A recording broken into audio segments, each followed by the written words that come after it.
Now let's turn our attention to the define stage of design thinking. This we looked at in week 3 when we discussed moving from problem framing to creating problem statements and point of view statements. The define phase is dependent on the insights and observations that we gather during the empathize phase.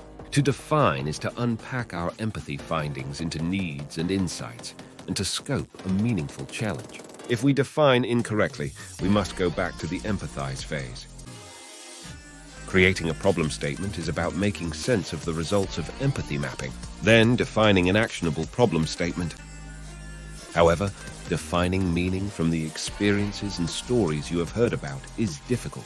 People understand stories in different ways and have different observations which can be interpreted in many different ways. So, it's important that you and your team share stories and interpretations to arrive together at an actionable problem statement. It's this statement that we use as a foundation for the ideation stage. A problem or point of view statement is 1. A meaningful and actionable problem statement that allows us to ideate in a goal-oriented way. 2. It defines the right challenge that should be addressed when we engage in the ideate phase. There are 3 elements to a point of view statement: user, need, and insight. Our problem statement should have information about the user and should convey the specific needs of the user. It should also outline the insights that we developed while conducting empathy research. This means it conveys why the user need is important to that particular user. The insight is the goal that we are trying to attain.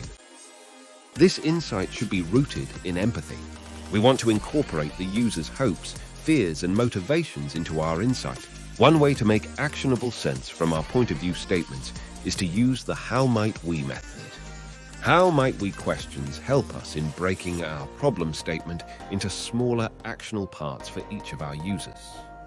This technique allows us to sift through all the stubborn and rigid issues discovered during the research of the empathy step and helps to define solvable problems. And we can create how might we questions for each of our users. Here are some examples of how might we questions. How might we ensure more people pay their taxes before the deadline? How might we help employees stay productive and healthy when working from home?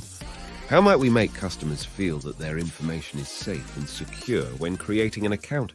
We want to write as many how might we questions as we possibly can so that we can explore our problem from different and divergent angles. If our how might we is too narrow, we constrict innovation ideas. If it is too broad, it prevents us from focusing on the problem at hand. It is a metric for success that should be used for the duration of your design project. Let's now consolidate, but looking at the key takeaways of Stage 2. Define. Use varied sources of information to decide on the right question to solve. Frame the question. Don't just take the first question that comes to mind. Challenge the question. Is there a deeper issue? Consult others to get to the right question. Be prepared to reframe the question S throughout the project. Know when to stop reframing the question.